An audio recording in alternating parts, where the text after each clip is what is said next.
But with the transgender movement, they'll say it's surgery or suicide.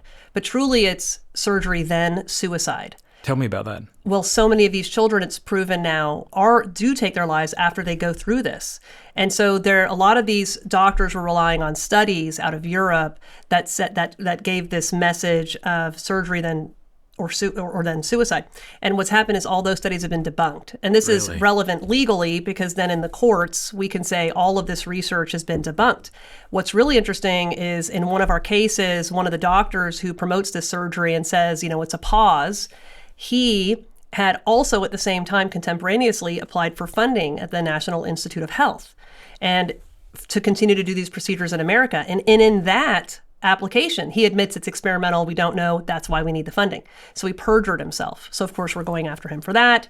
But thank goodness in Europe, they've already seen that a lot of this was debunked. And so we're getting caught up here in America. And, just to comment on what the detransitioners are facing when they have to come out of this whole lifestyle is one thing that the transgender movement offers is this air quotes community.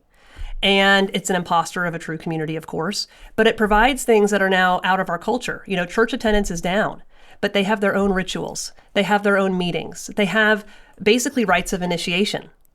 They have steps that you go through to transition and become the new you. And these are things that a church would offer.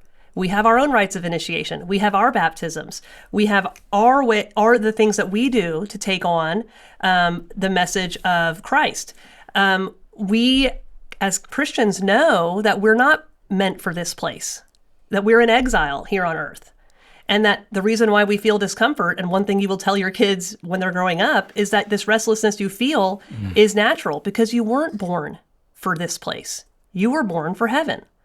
And so the transgender ideology tries to offer that imposter of this truth on earth, that you can escape this natural restlessness by changing your body.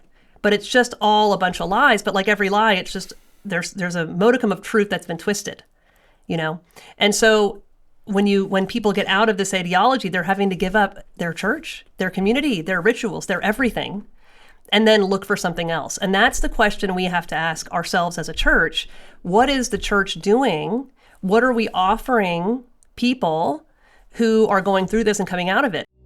Hey, thank you so much for watching. Before you go, do us a favor, leave a comment, let us know what you thought of the video, like, and subscribe.